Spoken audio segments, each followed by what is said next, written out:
नमस्ते बच्चों, मेरा नाम है डॉक्टर वैभव अवस्थी और आज हम बात करने वाले हैं career guidance, courses and different careers in science stream. मैंने एकदम स्टार्ट में एसएससी और सीबीएसई स्टूडेंट्स के लिए, क्लास 10 के एसएससी और सीबीएसई स्टूडेंट के लिए एक वीडियो बनाई थी जहां मैंने ये बताया था कि कौन से बेसिस पे आपको राइट करियर सिलेक्ट करना चाहिए। उस वीडियो में ये भी डिस्कस किया गया है कि कौन से बेसिस पे आप रॉन्ग करियर सिलेक्ट कर सकते हो। उस वीडियो में मैंने ये भी डिस्कस किया था कि साइंस में अलग अलग क्या कोर्सेज है, क्या स्ट्रीम है अलग अलग, कॉमर्स के क्या अलग अलग स्कोप और लिमिटेशन है और आर्ट्स में क्या क्या है। That was our first video. Second video में हमने पूरा का पूरा मेडिकल, पैरामेडिकल और फार्मेसी कोर्सेज के बारे में डिस्कस किया है। ओके, अब आज के इस वीडियो में हम लोग सिर्फ और सिर्फ we are going to cover up BSc courses, MSc courses, PhD courses, MPhil and research related courses. ये सारे कोर्सेज में आप कौन से करियर सिलेक्ट कर सकते हो, क्या कॉलेज की फीस रहेगी और प्लस आपके चॉइस को आप कैसे मैच कर सकते हो।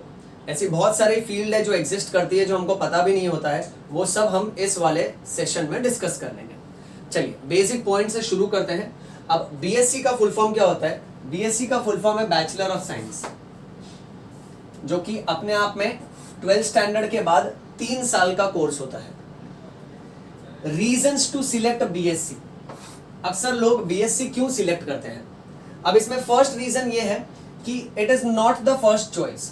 नॉर्मली ऐसा देखा गया है, मेरे बहुत सारे स्टूडेंट्स हर साल जो बीएससी कोर्सेज में आते हैं, ओके, मेरे बहुत सारे कलीग्स, मेरे फ्रेंड्स, उनसे बात करने के बाद ये पता चलता है कि उनमें से कुछ लोग ये कहते हैं कि यार मेरे को बीएससी नहीं करना था, ये बीएससी मेरा पहला चॉइस नहीं था, मुझे ना इंजीनियरिंग करना था, मुझे ना मेडिकल करना था। और क्योंकि उनको इंजीनियरिंग में एडमिशन नहीं मिला, मेडिकल में एडमिशन नहीं मिला, इसीलिए वो बीएससी सिलेक्ट करते हैं। बीएससी कॉलेजेस में कैसा होता है ना कि शुरुआत में सारे के सारे एडमिशंस आ जाते हैं, उसके बाद जैसे ही इंजीनियरिंग का लास्ट लिस्ट लगता है, मेडिकल का लास्ट लिस्ट ओपन होता है, आधे से ज्यादा एडमिशंस खाली हो जाते हैं। सो बीएससी कोर्सेस यूजुअली है ना बहुत से बच्चों का फर्स्ट चॉइस नहीं होता है। ओके, नेक्स्ट, बीएससी में ना there is no entrance exam required. इसमें आपको किसी भी तरह का एंट्रेंस एग्जाम नहीं देना है, आपको सीईटी भी नहीं देना है, आपको नीट और जेई की जरूरत भी नहीं है। इसलिए बहुत सारे लोग बीएससी सिलेक्ट करते हैं क्योंकि वो है ना नीट और जेई का सिलेबस पढ़ने के बाद कहीं ना कहीं हार मान लेते हैं, या तो कहीं ना कहीं ये कहते हैं कि नहीं नहीं मुझे एंट्रेंस में नहीं जाना है, इतना कॉम्प्लेक्सिटी में कौन जाएगा, ठीक है, मैं साधारण बोर्ड्स के आधार पे बीएससी कर लूंगा। सो बहुत से लोग बीएससी इसीलिए लेते हैं क्योंकि बीएससी में जाने के लिए किसी भी एंट्रेंस एग्जाम की जरूरत नहीं पड़ती है। Number 3, want to learn core science. कुछ लोग बीएससी इसीलिए लेते हैं क्योंकि उनको ना साइंस की जड़ को पढ़ना होता है। BSc stands for bachelor of science, यानी साइंस की जड़ को पढ़ना है, उसके कोर कॉन्सेप्ट्स को पढ़ना है। कुछ लोग बीएससी इसीलिए लेते हैं क्योंकि उसमें सब्जेक्ट सिलेक्शन मिलता है, उसमें आप अपना सब्जेक्ट सिलेक्ट कर सकते हो। आपको केमिस्ट्री में ही करना है, आप सिर्फ केमिस्ट्री में करो। केमिस्ट्री में भी अगर आपको एनालिटिकल केमिस्ट्री करना है, आप सिर्फ एनालिटिकल केमिस्ट्री करो। आपको सिर्फ फिजिकल केमिस्ट्री करना है, फिजिकल केमिस्ट्री करो। लाइफ साइंस करना है, आप लाइफ साइंस करो। सो उसमें आपको सब्जेक्ट सिलेक्शन मिलता है, इसीलिए कुछ लोग बीएससी में जाते हैं। अब ये सब रीजन में से मैं जजमेंटल नहीं होऊंगा, ये सारे रीजंस मैंने देखे हैं, बट मैं पर्सनली ये मानता हूं, दैट्स माय व्यू पॉइंट, कि लास्ट के 2 रीजन है ना, this is the correct reason to select BSc. क्योंकि आपको सब्जेक्ट के बारे में जानना है, क्योंकि आपको सब्जेक्ट सिलेक्ट करके उसको डिटेल में पढ़ना है, ये बीएससी लेने का सही कारण होता है। ओके, हालांकि बाकी कैसा है, सबकी अपनी अपनी पर्सनल चॉइस है, उसमें मैं ज्यादा इंटरफियर नहीं कर सकता हूं, मैं आपको खाली इन जनरल सारे सजेशंस दे दूंगा। अब क्योंकि है ना कुछ लोग कोर साइंस और सब्जेक्ट सिलेक्शन पे एकदम स्ट्रांग रहते हैं, ऐसे बीएससी वालों को कैसा है ना, मैं बीएससी नहीं मानता हूं। मैं ये नहीं मानता हूं कि बीएससी यानी कि चलो ठीक है कोई सिंपल सा कोर्स है करके, ओके, एंट्रेंस क्रैक नहीं कर पाए इसलिए बीएससी में, ऐसा मैं बिल्कुल भी नहीं मानता हूं। मैं ये मानता हूं कि अगर आप सब्जेक्ट डिटेल में पढ़ना चाहते हैं और बीएससी आपकी फर्स्ट चॉइस है, okay, so for me BSc is nothing but, BSc people they are not bachelors of science, they are badshah of science. Science के बादशाह होते हैं, किंग होते हैं, क्योंकि इतना डिटेल में इनको आता है ना। मैंने बहुत सारे ऐसे बीएससी, एमएससी, पीएचडी मेरे दोस्त हैं, मैंने उनसे बातें की हैं और उनका लेवल मैं बिल्कुल जानता हूं। ओके, उस बारे में मैं आपको डिटेल में बताऊंगा। चलो आगे बढ़ते हैं बच्चों। नेक्स्ट है टॉप बीएससी कॉलेजेस। बीएससी के टॉप कॉलेजेस कौन से? अब यहाँ पे कैसे है ना बच्चों, मैं सिर्फ मुंबई के कॉलेजेस कवर करूंगा, ओके, क्योंकि मैं यहाँ रहता हूँ मुंबई में, और मेरे जितने भी फिजिकल स्टूडेंट्स ये लेक्चर्स देख रहे हैं, जिनको मैं फिजिकली पढ़ाता हूँ, ओके, ऑफलाइन पढ़ाता हूँ, उनके लिए है ना मैंने ये शॉर्टलिस्ट किया है। टॉप कॉलेजेस इन मुंबई अगर बात करें तो Ruparel college, Ruia college, Sathaye college, Bhavans college, Somaiya college, और मेरे जितने भी वसई विरार के स्टूडेंट्स हैं उनके लिए ये है कि आप वर्तक या तो वीवा कॉलेज ले सकते हो। अब रूपारेल, रुइया, ये सब जो कॉलेजेस है ना, ये टाउन साइड है, बॉम्बे की तरफ है, माटुंगा की तरफ है। साठे जो है वो विलेपार्ले में, भवंस जो है अंधेरी की तरफ है, ओके, वर्तक कॉलेज वसई, और वीवा कॉलेज जो है विरार। सो ये है ना कंपैरेटिवली अपने लोकेलिटी में बीएससी के अच्छे कॉलेजेस हैं। अच्छे कॉलेजेस यानी यहाँ एडमिशन लेना हलवा नहीं है, ये याद रखो, okay. You can not seek admission in these colleges very easily. Ruparel college का अगर आप कट ऑफ देखोगे ना तो ये शुरू होता है 94-95% से, और जहां लिस्ट खत्म होती है ना, समझो अगर ये चालू हुआ 94.36% से, सो ये खत्म होएगा 94% पे, यानी 0.36 पे ही पूरा का पूरा लिस्ट क्लोज होता है। एंड दे आर लाइक नहीं, हमको जितने बच्चे चाहिए थे मिल गए। सो टॉप कॉलेज इसीलिए इसको कहते हैं।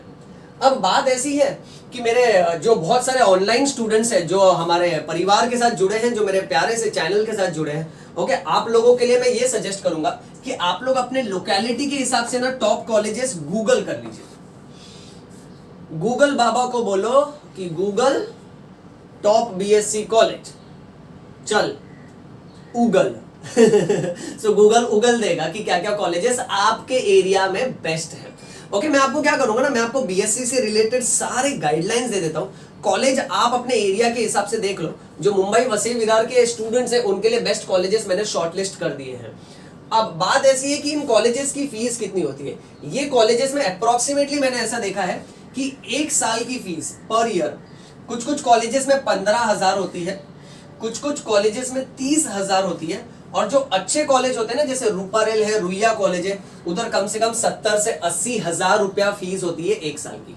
क्योंकि अच्छे कॉलेज की खास बात ये होती है, उधर प्रैक्टिकल्स बहुत अच्छे होते हैं, इंस्ट्रूमेंट्स बहुत अच्छे होते हैं, टीचर्स और फैकल्टीज काफी एक्सपीरियंस्ड होते हैं, ओके, वो आपको बहुत ही स्किलफुल स्टूडेंट बनाएंगे। आगे चल के आप रिसर्च करते हो तो आपकी जॉब प्लेसमेंट अच्छी होगी, आपका कोर कॉन्सेप्ट अच्छा होगा, आपका प्रैक्टिकल एक्सपोजर बहुत अच्छा होगा, ओके। सो वहां का इंफ्रास्ट्रक्चर और वहां का वर्किंग मैकेनिज्म काफी अच्छा होता है, ओके। ऐसा नहीं कि किसी दिन लेक्चर हुआ, किसी दिन लेक्चर नहीं हुआ, ये सब नहीं होता है वहां पे। सो बहुत ही सिस्टमैटिक चलता है। उस हिसाब से कॉलेज की फीस बदलते रहती है, बट यस डेफिनेटली अगर हम लोग कंपेयर करें तो इंजीनियरिंग और मेडिकल कॉलेजेस की फीस के मुकाबले इसकी फीस कम होती है, ओके।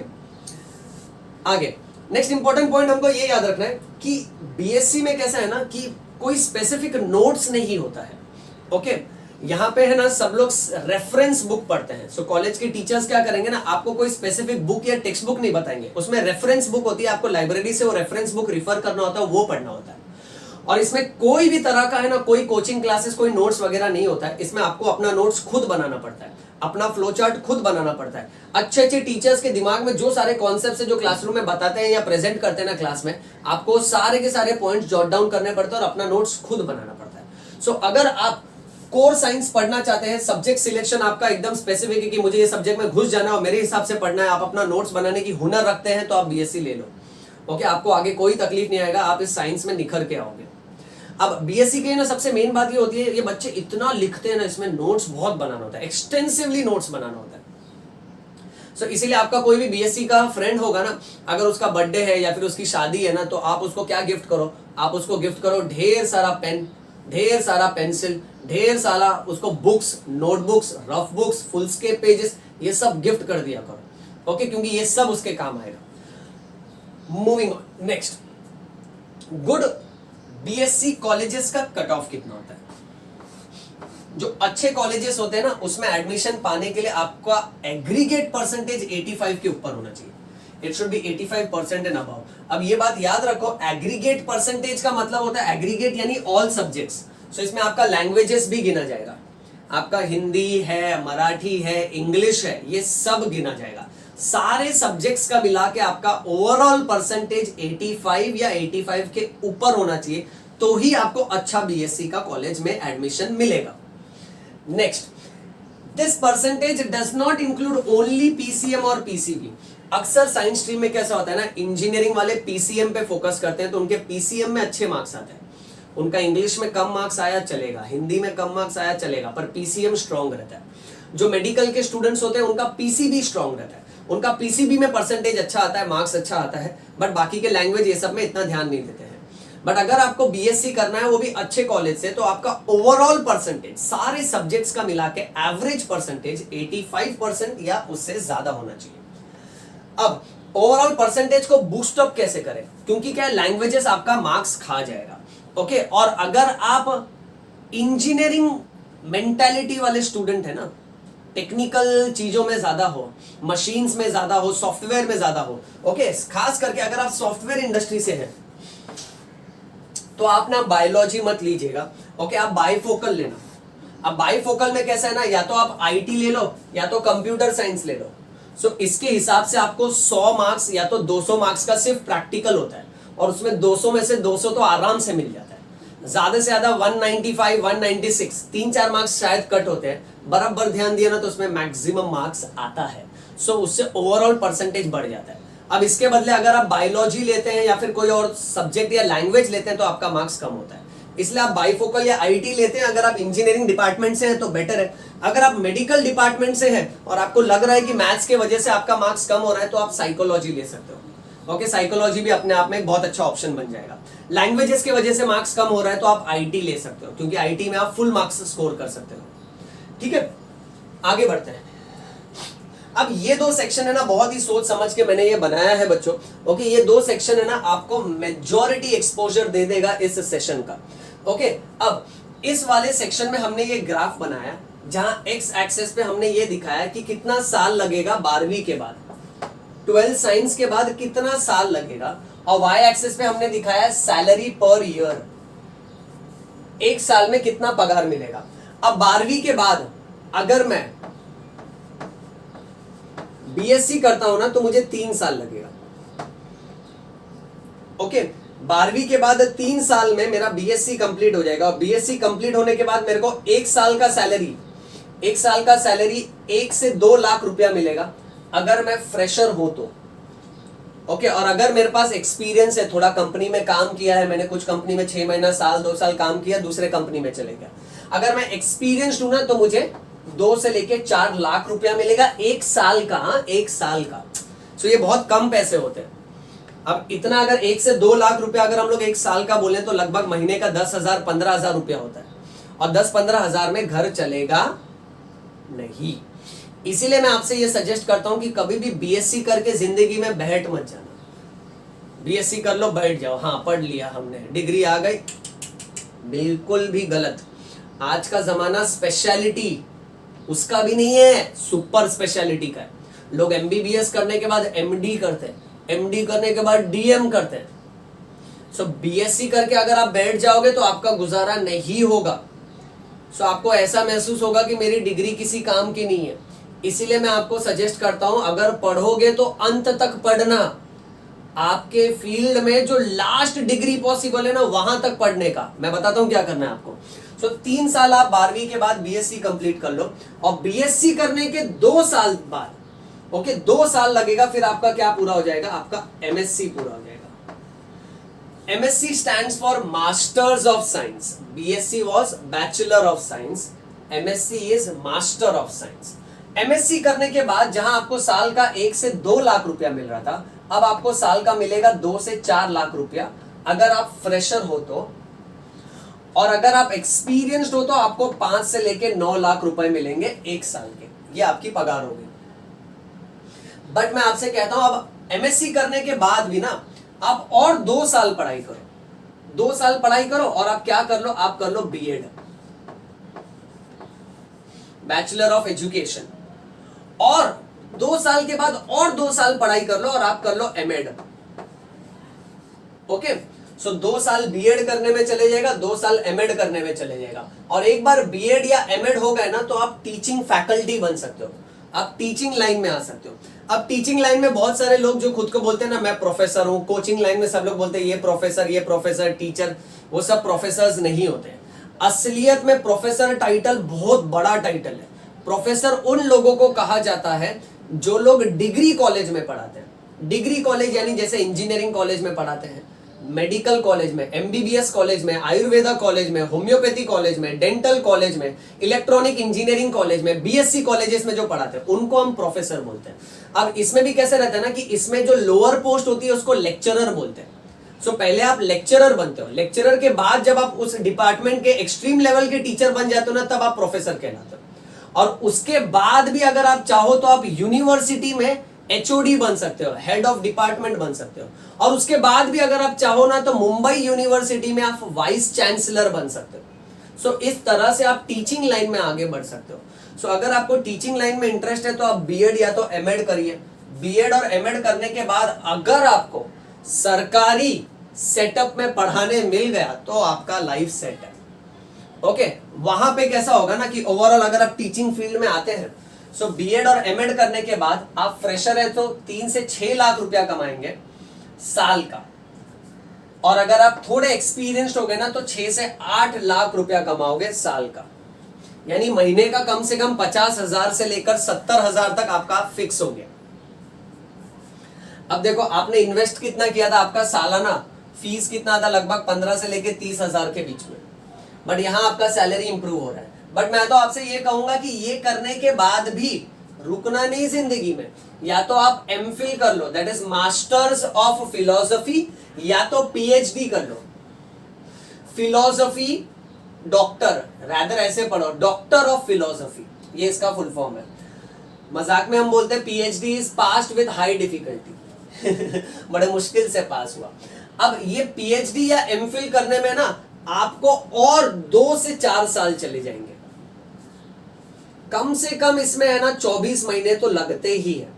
फिर ये रिसर्च और पीएचडी में तो 2 से 6 साल चले जाएंगे। किसी किसी लोगों का कैसा है ना 3 साल 4 साल में भी खत्म हो जाता है, 5 साल में भी खत्म हो जाता है। मिनिमम 2 साल तो जाता ही है इसमें।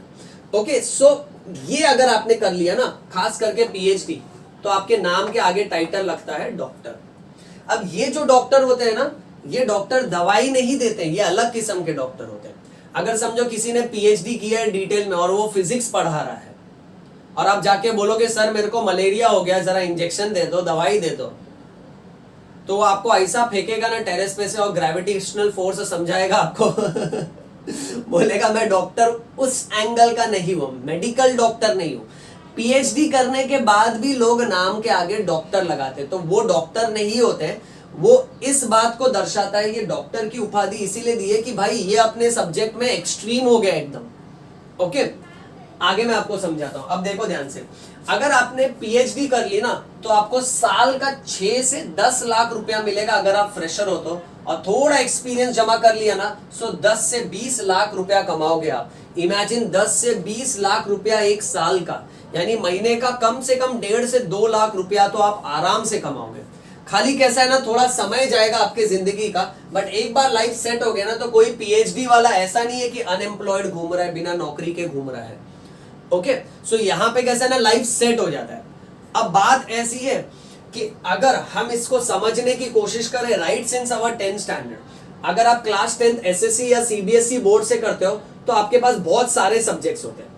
हिंदी है, मराठी है, इंग्लिश है, हिस्ट्री है, ज्योग्राफी है, फ्रेंच है, संस्कृत है, व्हाटएवर, इतने सारे सब्जेक्ट्स होते हैं। फिर जब आप क्लास 11th और 12th में आते हो ना, सब्जेक्ट्स थोड़े कम हो जाते हैं। ओके, सो इसमें कैसे, जैसे सपोज फॉर एग्जांपल आप साइंस लेते हो ना, ठीक है, तो साइंस लेते हो तो क्या है, जैसे हिस्ट्री और ज्योग्राफी है वो सब्जेक्ट ड्रॉप कर देते हो आप, बराबर है। फिर 12वीं के बाद जब आप बीएससी में आते हो ना तो बीएससी भी आप स्पेसिफिक फील्ड में कर सकते हो। आपको फिजिक्स में इंटरेस्ट है सो उसमें कुछ अलग किस्म के बीएससी कोर्सेज होते हैं। सॉफ्टवेयर में इंटरेस्टेड है तो आप कंप्यूटर साइंस है, आईटी है, उसमें बीएससी कर सकते हो। मेडिकल लाइन में इंटरेस्ट है तो आप BSc in medical laboratory technician में जा सकते हो। आप बीएससी इन फॉरेंसिक साइंस कर सकते हो, एग्रीकल्चर में कर सकते हो, डेयरी इंडस्ट्री में कर सकते हो। सो स्पेसिफिक फील्ड में आप बीएससी कर सकते हो। अब बीएससी 3 साल का, first year BSc, second year BSc, third year BSc, हर साल 2 एग्जाम होता है। सो हर साल 2 सेमेस्टर होगा और हर एक सब्जेक्ट के ना 2 पार्ट होते हैं, पार्ट 1 और पार्ट 2, ये याद रखने का। फर्स्ट ईयर बीएससी में समझो आपने 3 सब्जेक्ट रखा है।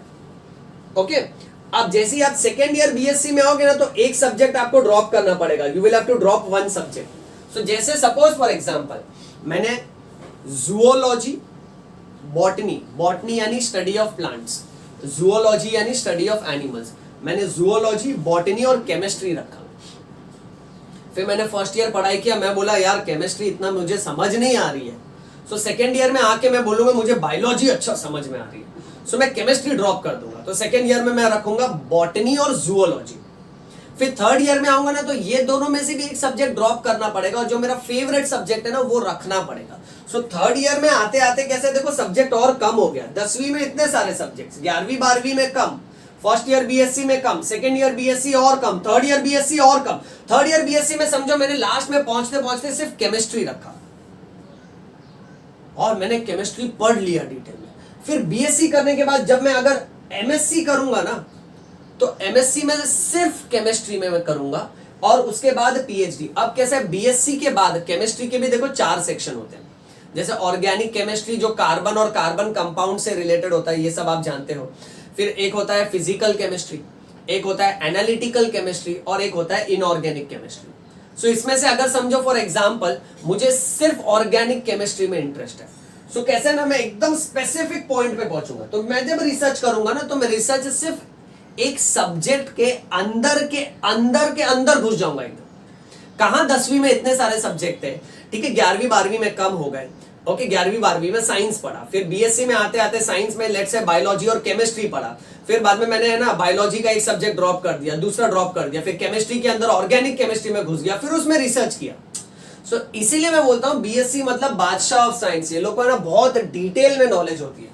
सो ये होता है इनका सब्जेक्ट स्पेसिफिसिटी। सो एमएससी तक आते आते आपका नॉलेज बहुत स्पेसिफिक हो जाएगा और पीएचडी तक आते आते your knowledge becomes highly specific. ये समझा बेटा? अब आगे और कौन से अलग अलग फील्ड में बीएससी के कोर्सेज हैं मैं बताता हूं आपको, आप इसका स्क्रीनशॉट ले लो।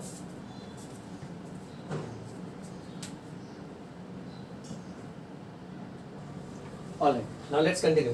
बच्चों अगर आपको समझो नीट आपने दिया, नीट क्रैक नहीं हुआ, आपने रिपीट किया फिर भी नीट क्रैक नहीं हुआ, फिर रिपीट किया नीट क्रैक नहीं हुआ, तो याद रखो देखो कैसा होता है ना कि मेडिकल फील्ड ही एक ऑप्शन नहीं है, ओके तो जिंदगी खत्म नहीं हो जाती है।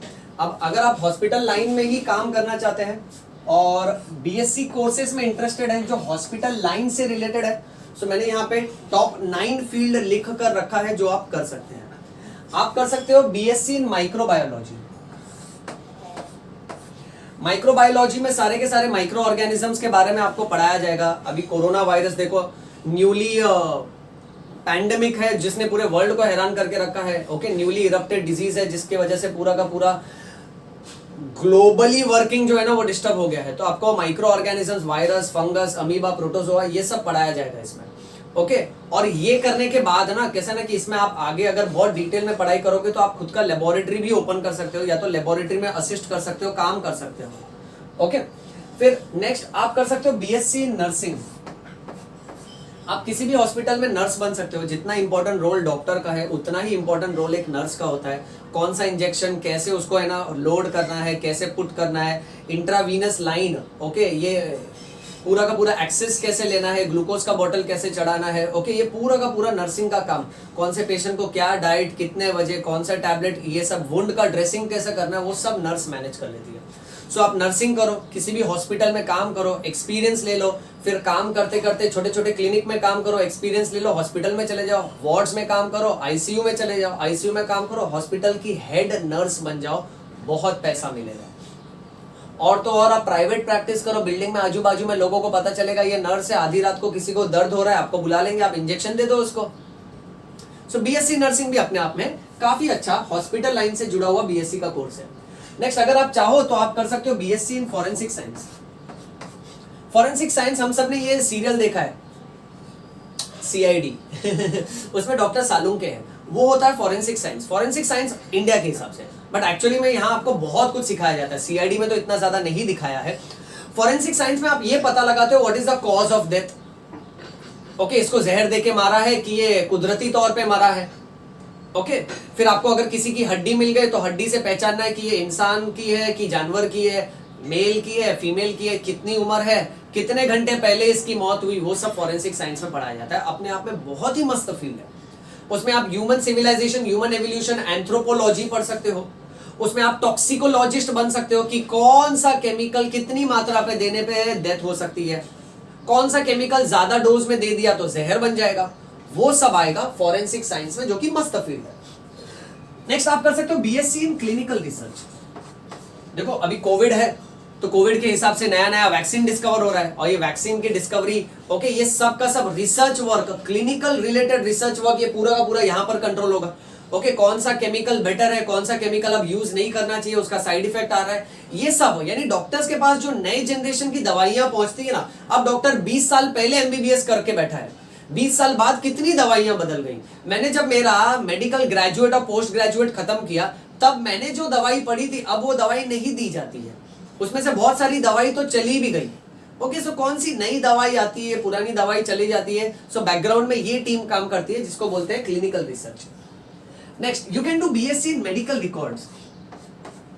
हॉस्पिटल लाइन में काम करना है, ज्यादा किचकिच झिकझिक नहीं करना है, तो मेडिकल रिकॉर्ड्स है, लोगों का हेल्थ मैनेजमेंट है, ये सब आप कर सकते हो। ओके सो इसमें ज्यादा से ज्यादा कैसे है ना कि सब रिकॉर्ड कीपिंग, बुक कीपिंग, सबका सब स्टैटिस्टिक्स, डेटा कैसे मेंटेन करना है ना, वो सब आपको प्रोफेशनली सिखाया जाएगा इसमें।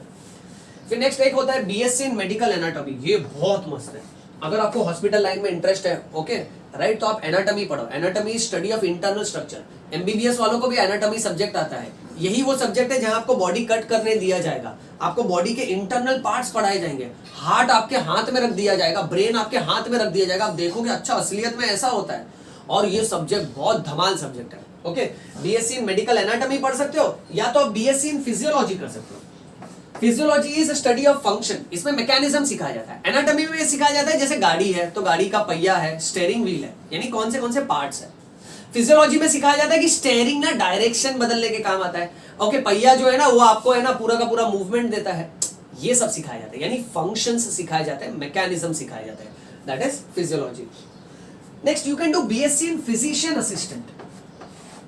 फिजिशियन असिस्टेंट ट्रेनिंग, आप किसी एमडी डॉक्टर को असिस्ट कर सकते हो। ये करने के बाद आप अब्रॉड में जाके मेडिकल हेल्थ सेक्टर में बहुत अच्छा काम कर सकते हो।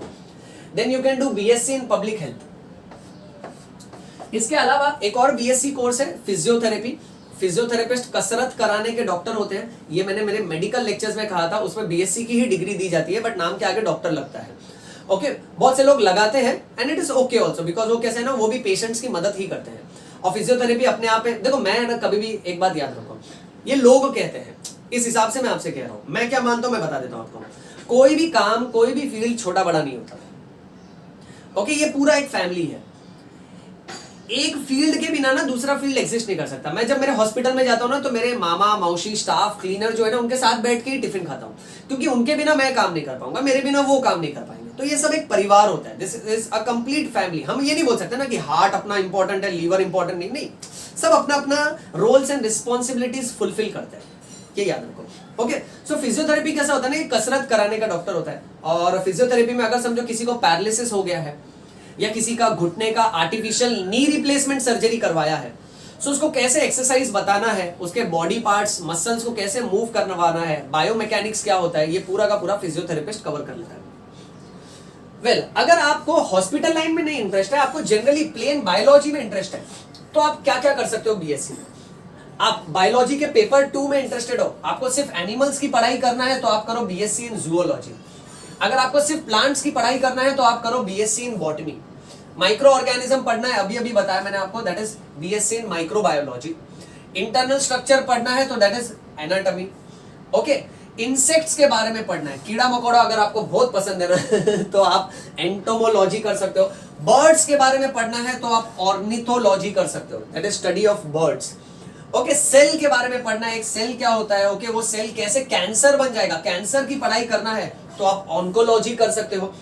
पर्यावरण एनवायरनमेंट से रिलेटेड डिटेल स्टडी करना है, तो आप इकोलॉजी कर सकते हो। एक महामारी कैसे फैलती है, मलेरिया किस तरह से तेजी से फैलता है, प्लेग कैसे फैला, कोरोना कैसे फैला तेजी से, उसको बोलते हैं epidemiology. Okay the transmission of an epidemic from one area to another, बहुत डिटेल में पढ़ाया जाता है ये।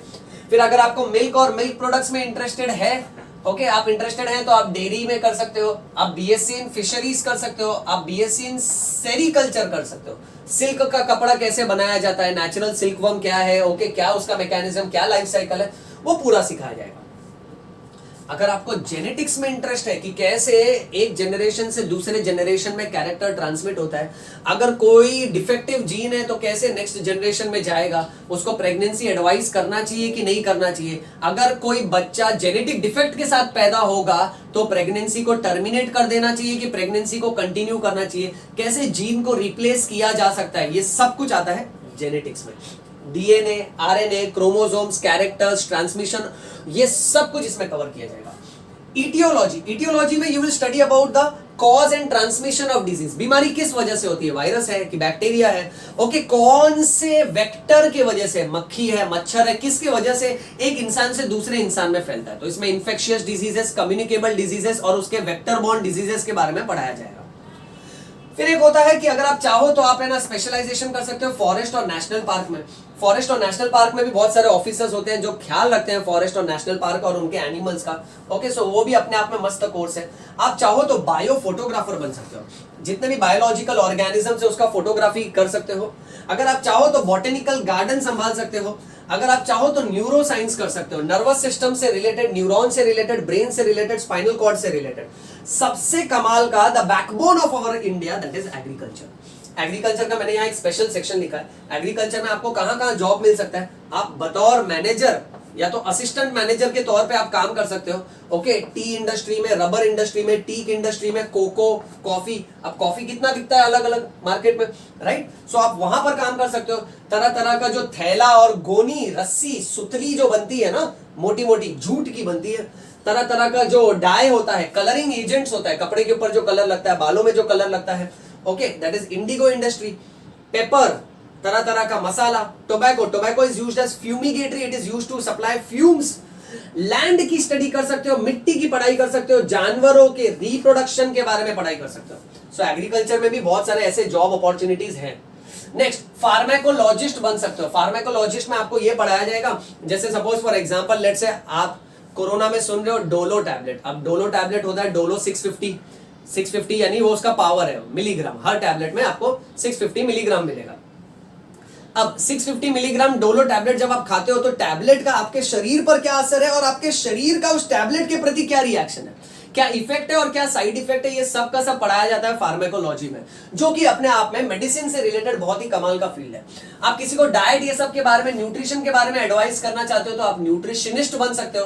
पर्यावरण के देखरेख करना चाहते हो, कब भूकंप आएगा, कब आपको अंदाजा लग रहा है कि सुनामी आ सकता है, कौन सा तूफान किस तरफ आ रहा है, ये साल बारिश होगा नहीं होगा, किसान को क्या एडवाइस करूं, ये सब होता है environment consultant. Then you can be a biomed scientist, okay, you can be a food technologist, food inspector, कौन सा खाना सेफ है, कौन सा खाना हानिकारक है, कौन सा खाना खाना चाहिए, कौन से खाने को मार्केट में रोक देना चाहिए, food technologist, okay. Then you can become a zoo keeper, आप किसी जू को संभाल सकते हो। You can become a biotechnologist. अब बायोटेक्नोलॉजी अपने आप में बहुत बड़ा ब्रांच है, इसमें बहुत सारा है ना, इसमें टेक्नोलॉजी और बायोलॉजी को मिला दिया जाता है। टेक्नोलॉजी यानी मान के चलो मैनिपुलेशन, ओके। अब इसमें है ना सबसे बेस्ट एग्जांपल मैं आपको देता हूं, रिकॉम्बिनेंट डीएनए टेक्नोलॉजी। अब सपोज फॉर एग्जांपल बहुत जमाने पहले लोगों को जब डायबिटीज के बारे में मालूम पड़ा, ओके, कैसे मालूम पड़ा, अब बहुत सारा लोग जब सुसु करता था, when they were passing urine, कुछ लोगों के यूरिन के बाजू में बहुत चींटी चिपक जाता था। फिर जब डिटेल में स्टडी हुआ तो पता चला अच्छा इसके यूरिन में ग्लूकोज है इसलिए चींटी चिपक रहा है, बाकी लोग के यूरिन के प्रति अट्रैक्ट नहीं हो रहा है एंड्स। क्यों? क्योंकि उनके यूरिन में इतना ग्लूकोज नहीं है। अच्छा, इसके यूरिन में ग्लूकोज क्यों? क्योंकि इसके शरीर में ग्लूकोज ज्यादा है। अब शरीर में ग्लूकोज क्यों ज्यादा है? क्योंकि ग्लूकोज को पूरी तरह से मेटाबोलाइज करने वाला जो हार्मोन है इंसुलिन, उसकी कमी है। इंसुलिन बनता है पैनक्रियास से, सो इनके शरीर में इंसुलिन बन ही नहीं रहा है। अब अगर किसी को डायबिटीज है तो डॉक्टर को पूछता था, डॉक्टर मुझे क्या हुआ है? डॉक्टर बोलता आपको डायबिटीज है। तो बोलता था ये क्या होता है? आपके इसमें इंसुलिन की कमी है, उसके वजह से आपका शुगर हमेशा ज्यादा रहता है। तो बोलता था डॉक्टर अब क्या करूं? तो डॉक्टर बोलता था क्या करूं मतलब मेरे को क्या मालूम, इंसुलिन नहीं है, इंसुलिन पैनक्रियास से बनता है, आपका पैनक्रियास खराब है, अब मैं थोड़ी मेरा पैनक्रियास से इंसुलिन निकाल के देगा तुमको।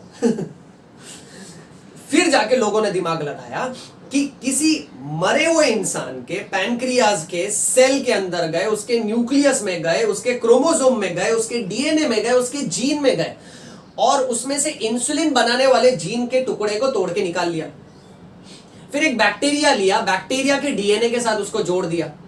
अब जब जब ये बैक्टीरिया डिवाइड होता था, 400, 800, 1000 इतने बैक्टीरिया बन गए, तो उसका है ना डीएनए भी डिवाइड होता था। वो डीएनए के साथ साथ हमारा इंसुलिन वाला जो जीन था ना वो भी डिवाइड होता था। फिर बैक्टीरिया हमको इंसुलिन बना के देता है। ये होता है बायोटेक्नोलॉजी, जहां बहुत सारा है ना मैनिपुलेशन किया जाता है इंसान के भलाई के लिए। मूविंग ऑन नेक्स्ट, फिर एक होता है एक्वाकल्चर। ओके, पानी से रिलेटेड सबका सब और फिश से रिलेटेड डिटेल वाला पढ़ाई होता है। बायोकेमिस्ट्री भी अपने आप में मस्त सब्जेक्ट है। अगर आपको बायोलॉजी और केमिस्ट्री दोनों में इंटरेस्ट है, आप बायोकेमिस्ट्री में जा सकते हो। बायो इन्फॉर्मेटिक्स में बायोलॉजी और कंप्यूटर, ये दोनों, और इंफॉर्मेशन और डेटा, ये दोनों भी फील्ड को बहुत कमाल का कंबाइन करके आपको इसमें प्रोफेशनल बनाया जाएगा। फॉरेंसिक साइंस तो अभी मैंने कहा आपसे। Nautical science is a multi disciplinary field. Okay, जहां पे आपको है ना शिप से रिलेटेड डिटेल में पढ़ाया जाता है। ओके, कैसे लोडिंग अनलोडिंग करना है, ओशन की पढ़ाई करवाई जाएगी। ओके, कब शिप को ले जाना है, कब नहीं ले जाना है, वो सब बताया जाएगा। That is nautical science. आगे एक बहुत कमाल का फील्ड और है। अगर आप चाहो तो आप बीएससी इन साइकोलॉजी कर सकते हो, साइकोलॉजिस्ट बन सकते हो, जहां आप थेरेपिस्ट का काम कर सकते हो, काउंसलर का काम कर सकते हो। आपके 2 शब्द, आपके 2 वाक्य किसी की जिंदगी बदल सकते हो। और आप चाहो तो किसी साइकेट्रिस्ट को असिस्ट भी कर सकते हो, या तो सोशल वर्कर के तौर पर भी काम कर सकते हो। ये समझा? सो यहां हमने सीखा है कि अगर हॉस्पिटल लाइन में इंटरेस्ट है तो ये सब कोर्सेज में आप बीएससी कर सकते हो। अगर प्लेन बायोलॉजी में इंटरेस्ट है तो ये सारे कोर्सेज में आप डिटेल्ड पढ़ाई कर सकते हो। अब मैं आऊंगा फिजिक्स, केमिस्ट्री और मैथ्स फील्ड पर। पहले इसका स्क्रीनशॉट ले लो बेटा।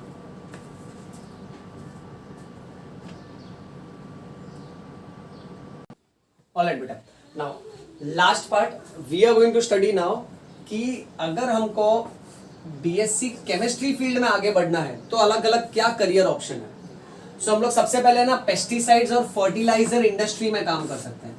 अब तरह तरह के कीटनाशक, ओके, जितने भी एग्रीकल्चरल क्रॉप्स को डिस्ट्रॉय करने वाले जितने भी इंसेक्ट्स हैं, ओके, जितने भी पैरासाइट्स हैं, उन सबको मारा जा सकता है with the help of this chemical. So ये इंडस्ट्री में आप जा सकते हो। आप जितना भी पेस्ट कंट्रोल ये सब देखते हो, हर बिल्डिंग के बाहर किसी ना किसी पेस्ट कंट्रोल वाले का ये होता है, घर में कॉकरोच हो गया है, ये हो गया है। सो ये सब है ना केमिस्ट्री वाले संभालते हैं। नेक्स्ट, आप पेट्रोलियम इंडस्ट्री में जा सकते हो। आप अपने उस डिग्री के आधार पे आप अपना पेट्रोल पंप भी खोल सकते हो। मुझे बुलाना, मैं पेट्रोल भरने आऊंगा। ओके, नेक्स्ट आप फूड इंडस्ट्री में जा सकते हो। आप टेक्सटाइल इंडस्ट्री में जा सकते हो। अलग अलग तरह के कपड़े हैं, ओके, कौन से मटेरियल का बना है, कौन सा लो क्वालिटी हाई क्वालिटी है, ओके, कौन सा मार्केट में ज्यादा एक्सेप्टेबल है, कौन सा कंफर्टेबल है, वो सब इंडस्ट्री अपने आप में कमाल का है। पेंट्स का इंडस्ट्री कितना कमाल का है। आप किसी भी हार्डवेयर की दुकान में जाके देखते हो, जो घर बनाने का काम करता है, इलेक्ट्रॉनिक्स का भी काम करता है, प्लम्बर का भी काम करता है, उसके साथ साथ पेंटिंग का भी काम करता है। Paint itself is a big industry. Okay, pharmaceuticals में जा सकते हो। फार्मास्यूटिकल्स में आप ये कंसीडर कर सकते हो कि कौन सी दवाई कौन से केमिकल से बनी है, उसका केमिकल स्ट्रक्चर क्या है, उसका मॉलिक्यूलर फॉर्मूला क्या है, उसका रिएक्शन क्या होगा, दूसरे केमिकल के साथ क्या इंटरेक्शन है, कौन सी 2 दवाई साथ में देनी चाहिए नहीं देनी चाहिए। फार्मास्यूटिकल कमाल का इंडस्ट्री।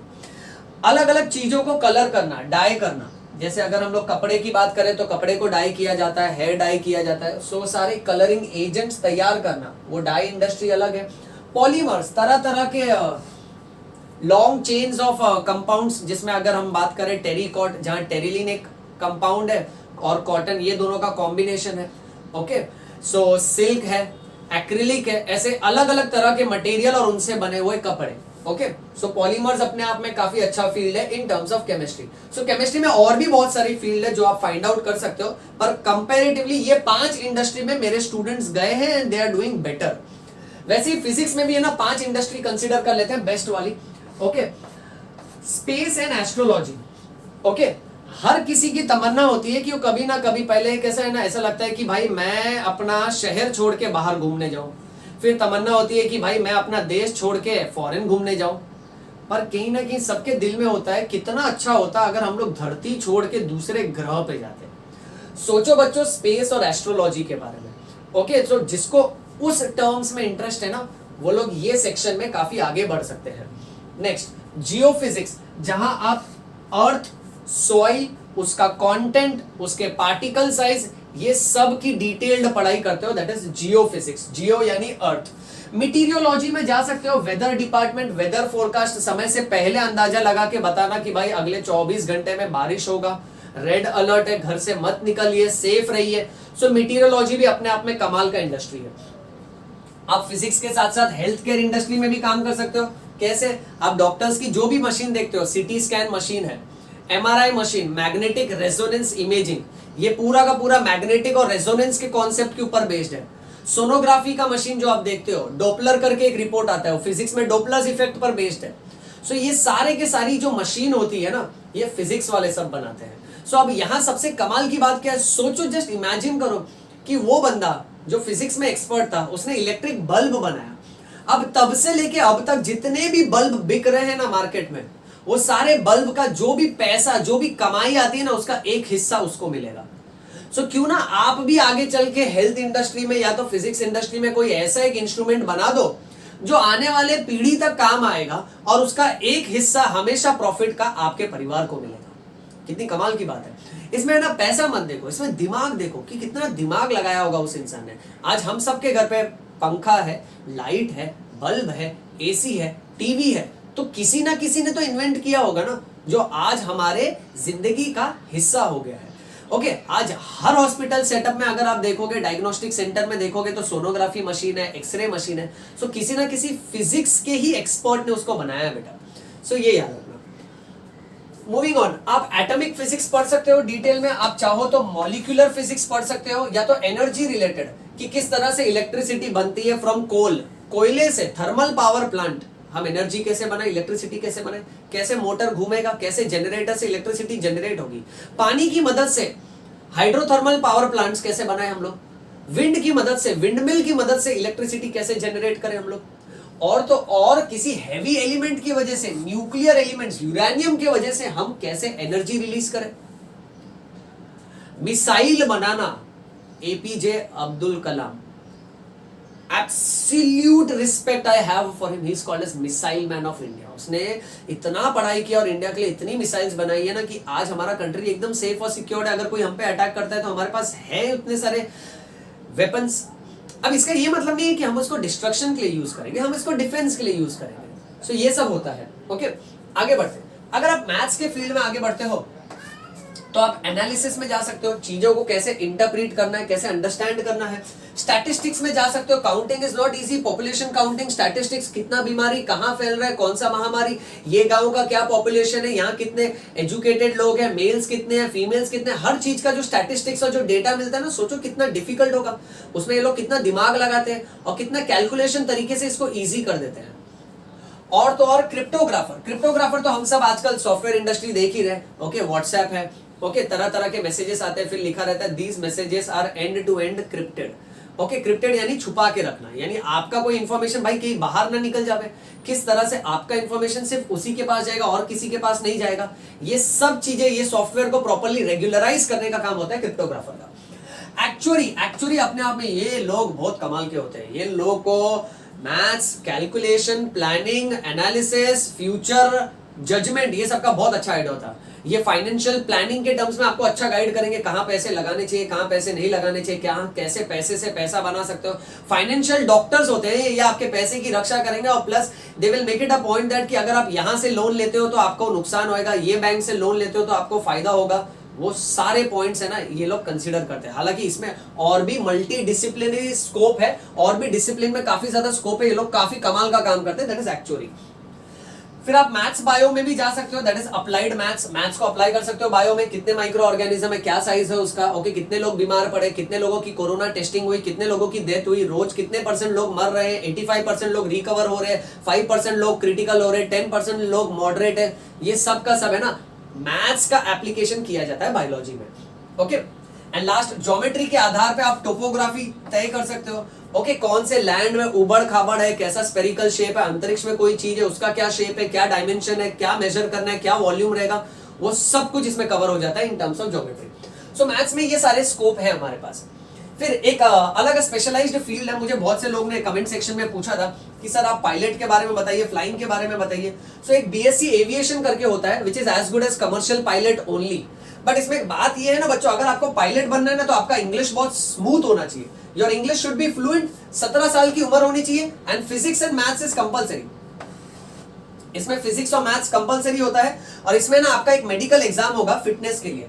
जैसे हर गवर्नमेंट इंडस्ट्री में, रेलवेज है, नेवी है, ओके, वैसे ही पायलट में आपका ना एक मेडिकल पूरे बॉडी का चेकअप होगा। उसमें अगर आपको कलर ब्लाइंडनेस है, आपको नंबर है, ओके, कोई डिफेक्ट है, ओके, तो आपको नहीं लिया जाएगा उसमें। सो आपका एक मेडिकल फिटनेस होगा। मैं आपको एक और नॉलेज दे दूं कि अगर आपको चश्मा है ना तो आप एक लेसिक सर्जरी करवा सकते हो। लेसिक सर्जरी करवाने से ना आपको फिर चश्मा नहीं पहनना पड़ेगा, आपका चश्मा निकल जाता है हमेशा के लिए, प्रोवाइडेड आप डॉक्टर की गाइडलाइंस को फॉलो करें। ओके और तो और 200 आवर्स का है ना फ्लाइंग एक्सपीरियंस होना चाहिए आपके पास। 200 घंटे आपने एरोप्लेन उड़ाया है, वैसा एक एक्सपीरियंस आपके पास होना चाहिए। अब सबसे मेन बात ये है बच्चों कि अब ये भाई ये तो कैसा है, अगर साइकिल चलाना है 200 घंटे तो दोस्त से मांग लिया भाई साइकिल दे दे, हमको 200 घंटे चलाना है ताकि हमको एक्सपीरियंस आ जाए। बट एरोप्लेन कहाँ से लाए, तो उसके लिए आपको ज्वाइन करना पड़ेगा कोई ना कोई फ्लाइंग क्लब। अब एक होता है बॉम्बे फ्लाइंग क्लब, ओके, और एक होता है Indian aviation and aviation safety, institute of aviation and aviation safety.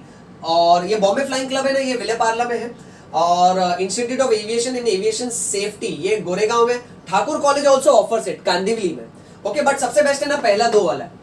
और एक राजीव गांधी भी है जहां तक मैं जानता हूं। इनमें से कुछ मैंने आपको बता दिया, और भी आप डिटेल देख सकते हो। Okay right. अब बात ये है कि ये 200 फ्लाइंग आवर्स के लिए ना, ये सब के पीछे आपका कम से कम 15 से 20 लाख का खर्चा हो जाएगा, यानी ये बहुत महंगा होता है बच्चों। और उसमें भी एक्चुअली में पायलट बनते बहुत कम लोग हैं। तो आप क्या करना मालूम है, ये तो मैंने आपको आइडिया दिया है। अगर कोई सही में पायलट है ना तो जाके उससे मिलो, उससे पूछो कि कितना % चांस, कितना प्रोबेबिलिटी देता है कि मैं पायलट सही में बन पाऊंगा। हाँ, एक बार आप पायलट बन गए तो कमाई बहुत अच्छी है, फिर जितना भी पैसा गया है ना फटाफट आ जाता है। हर महीने आप है ना लाखों में कमाते हो, बहुत अच्छा कमा लेते हो। बट किसी पायलट से मिलके पूछो कि करंटली अभी इंडस्ट्री का क्या हाल है, कोविड के हिसाब से अभी क्या हाल है, आगे इसका क्या स्कोप है, मुझे करना चाहिए, इतना पैसा डालूं कि नहीं डालूं, मेरा जिंदगी बर्बाद होगा कि नहीं होगा। सो आप किसी पायलट से पूछें, ये सबसे बेस्ट रहेगा। जैसा कि मैं आपको बोलता हूँ, कोई मिठाई लेने जाते हो ना, पहले चख लेते हो ना, सैंपल टेस्ट कर लेते हो ना, तो किसी पायलट से मिलो, बात करो, तो ये आपके लिए एक सैंपल जैसा हो जाएगा, एक डेमो जैसा हो जाएगा। ठीक है राइट। हाँ, फिर उसके बाद अगर आपके पास और एक्सपीरियंस है तो और बेटर पोजीशन मिलता है इसमें। और इसमें कैसे ना कि जरूरी नहीं सिर्फ पायलट ही बनते हो, और भी बहुत सारे वर्क प्रोफाइल होते हैं। ओके, ये एविएशन इंडस्ट्री में, ओके, तो आप अलग अलग सेक्शन पे, अलग अलग लेवल पे काम कर सकते हैं, अगर आपको ये सेक्शन में इंटरेस्ट है तो। आगे फिर कुछ लोगों ने मुझे डिजाइनिंग से रिलेटेड पूछा था। अगर आपको डिजाइनिंग में जाना है ना तो एक एग्जाम देना पड़ता है जिसको डैट बोलते हैं, डिजाइनिंग एप्टीट्यूड टेस्ट। अब इसके लिए आपको अलग ही कोचिंग क्लास करना पड़ता है, जो यूजुअली वीकेंड्स पे होता है, सैटरडे संडेज में होता है। ओके, आपके नॉर्मल जो साइंस की आप पढ़ाई कर रहे हो 11वीं 12वीं में, उसके साथ साथ है ना आप ये एग्जाम की भी तैयारी कर सकते हो। और इसमें ना सबसे बेस्ट इंस्टीट्यूट है NID, national institute of designing, which is in Ahmedabad. Gandhinagar और बेंगलुरु में भी है इसके सेटअप, बट अहमदाबाद का सबसे बेस्ट है। यहां से आपने डिजाइनिंग किया ना तो बेस्ट है। इसके अलावा और भी चालू डिजाइनिंग के कोर्सेज होते हैं जो लोग करते हैं प्राइवेटली, खुद का सर्टिफिकेट देते हैं, बट वो गवर्नमेंट रिकॉग्नाइज्ड नहीं होता है। तो सबसे बेस्ट होता है NID, that is national institute of designing. यहां से आप करिए, आप ग्राफिक डिजाइनर बन जाइए, आप इंटीरियर डिजाइनर बन जाइए, फर्नीचर डिजाइनर बन जाइए, टेक्सटाइल डिजाइनर बन जाइए, ज्वेलरी डिजाइनर बन जाइए। डिजाइनिंग में तो बहुत सारे स्कोप है, फिर आप आगे चल के उसमें भी काफी अच्छा पैसा कमा सकते हो। Okay fine. सो इसमें 2 तरह का एग्जाम होता है, एक मेंस और एक प्रीलिम्स का एग्जाम होता है, 100 मार्क्स का होता है। उसका डिटेलिंग आप देख सकते हैं, बट मैं आपसे ये कह रहा हूं कि ये भी एक सजेशन है, ये भी एक फील्ड है। नेक्स्ट, अगर आपको रिसर्च में जाना है ना तो इंडिया में सबसे बेस्ट रिसर्च इंस्टीट्यूट कौन से हैं? ओके, सो एक है TIFR, Tata institute of fundamental research, BARC, Bhabha atomic research centre, ISRO, Indian space research organisation, AIIMS, all India institute of medical sciences, ICT, institute of chemical technology. Chemistry के लिए ना बाप place है, बाप मतलब गजब प्लेस एकदम। IARI, Indian institute of agricultural research. अब इसमें से कैसे है ना, एम्स जो है ना वो दिल्ली में, और IARI ये भी दिल्ली में, बाकी ये सब के सब है ना मुंबई में। अब ISRO जो है ना, ISRO, Indian space research organisation, इसके टोटल 24 सेंटर्स है all across India. Okay so यहां से आप रिसर्च करते हो ना, सबसे बेस्ट है। इसके अलावा और भी अच्छे अच्छे रिसर्च के प्लेसेस है, इंस्टीट्यूट है। Indian institute of science, then national botanical research institute, national brain research centre, ये लखनऊ में। Then Indian veterinary research institute. Okay so अगर आप जानवर के डॉक्टर बनते हो और कुछ रिसर्च करना चाहते हो तो यहां से करोगे तो सबसे बेटर रहेगा। अब कैसे ना, आप बीएससी कर लो, बीएससी के बाद एमएससी कर लो। ओके एमएससी के बाद नेट सेट करके एग्जाम होता है, नेशनल एलिजिबिलिटी टेस्ट और state eligibility test. Net set देके ना फिर आप पीएचडी में चले जाओ, रिसर्च कर लो। या तो अगर आप चाहो तो आप पीएचडी और एमफिल नहीं करना चाहते हो, रिसर्च नहीं करना चाहते हो, तो आप सिविल सर्विसेज में चले जाओ, एमपीएससी यूपीएससी दे दो। यूपीएससी पूरे इंडिया के लेवल का होता है, एमपीएससी महाराष्ट्र लेवल का होता है, Maharashtra public service commission. Okay फिर ये करने के बाद आप आईएएस आईपीएस की भी तैयारी कर सकते हो अगर आप चाहो तो।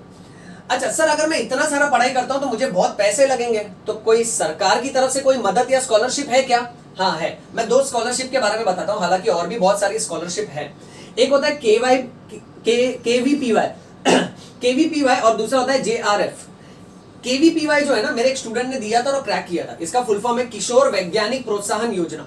किशोर यानी यंग एज में जो वैज्ञानिक, जो साइंटिस्ट बन रहा है, तो उसको प्रोत्साहित करना चाहिए, उसको मोटिवेट करना चाहिए।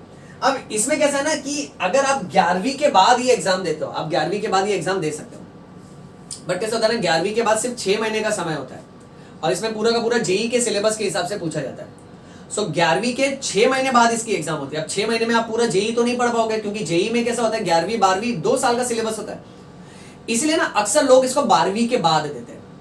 सो 12वीं के बाद आपकी तैयारी भी हो जाती है और शुरुआत में कैसा ना, आपको 4 subject physics chemistry maths bio चारों का एग्जाम देना पड़ता है। ओके और आप 12वीं के बाद देते हो ना, तो आपको 3 पे फोकस करना पड़ेगा, या तो पीसीएम या तो पीसीबी, क्योंकि बेस्ट ऑफ 3 कंसीडर किया जाएगा। और इसमें सबसे कमाल की बात है, आप इसको है ना फर्स्ट ईयर बीएससी में भी दे सकते हो, एमएससी में भी दे सकते हो ये एग्जाम को। बट इसमें कैसे ना कि अगर 4 लाख 5 लाख लोग ये एग्जाम देते हैं तो उसमें से 1500 लोग क्वालिफाई होते हैं। 1500 लोग में से फर्दर क्वालिफिकेशन और इंटरव्यू के लिए सिर्फ ये लोग कुछ अप्रोक्सीमेटली 600 to 700 लोग को सिलेक्ट करते हैं, और वो 600 से लेके 700 लोगों को हर महीने 5000 रुपए दिए जाते हैं सरकार की तरफ से as a part of scholarship. और वो 700 लोग में से भी 4 या 5 लोगों को है ना बैंगलोर के रिसर्च इंस्टीट्यूट के लिए सिलेक्ट किया जाता है, उनका लाइफ सेट हो जाता है। सो हर महीने 5000 मिलेगा, तो कैसा है कि आपके फीस में है ना आपकी मदद हो जाएगी। जूनियर रेसिडेंशियल फेलोशिप, इसमें हर महीने 12,000 से लेकर 30,000 तक आपको मिल सकता है। अब बच्चों बात ऐसी है कि केमिस्ट्री में कौन से अलग अलग फील्ड है, फिजिक्स में, मैथ्स में और भी कौन से फील्ड है, ये आप गूगल कर सकते हो। जो बेस्ट है वो मैंने आपको बता दिया। कौन से फील्ड में कौन से कॉलेजेस आपके एरिया के आजू बाजू में, जैसे समझो मैंने आपको आज बताया हेल्थ केयर के बारे में, आपको ये पसंद आया तो आप गूगल करो, तो आपको और इंफॉर्मेशन मिलेगा बेटा। मैंने क्या है ना, मैंने आपको सिर्फ अलग अलग पाथवे बताए बेटा, ठीक है। तो और कौन से फील्ड है आपके एरिया में, वो फील्ड से संबंधित कौन से कॉलेजेस है, उसकी क्या फीस है, वो जानकारी आगे और आप निकालिए। मैंने आपको अलग अलग रास्ते बता दिए। स्कॉलरशिप में भी ये 2 कॉमन है, इसके अलावा भी और बहुत स्कॉलरशिप है जो आप फाइंड आउट कर सकते हैं। ओके और अगर आप चाहें तो वो अपीयर करके आप क्लियर भी कर सकते हैं। मुझे बड़ी खुशी होगी कि मेरे अगर एक रास्ता बताने से आपके 10 रास्ते खुलते हैं ना कहीं मुझे। अगर आपको कुछ नहीं सूझता ना, तो आप अब्रॉड जा सकते हैं, और अब्रॉड जाने के लिए आप ये सब एग्जाम दे सकते हो। टॉफेल बोलते हैं, okay, that is a test of English as a foreign language, IELTS, international English language testing scholarship. Okay then GRE का exam, SAT scholastic aptitude test, और GMAT का एग्जाम दे सकते हो। सो ये सब कैसा ना, ये अलग अलग, ये ग्रेजुएशन रिकॉर्डिंग एग्जामिनेशन ऐसा है इसका फुल फॉर्म। आप इस बारे में डिटेल में ढूंढ सकते हो अगर आप अब्रॉड जाना चाहते हो तो। ये कुछ इंपॉर्टेंट एग्जामिनेशन का डिटेलिंग मैंने लिख के रखा है, ये आप आगे फॉलो करिए। चलो इसका स्क्रीनशॉट ले लो बेटा।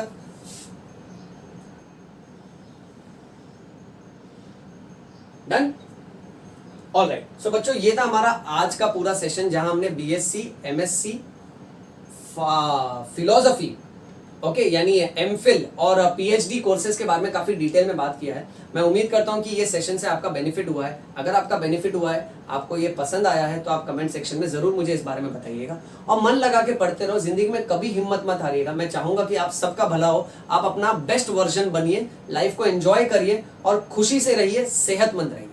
ओके, मन लगा के पढ़ते रहो। Keep reading and keep rocking. That's all for today from my side. Thank you so much. नमस्ते।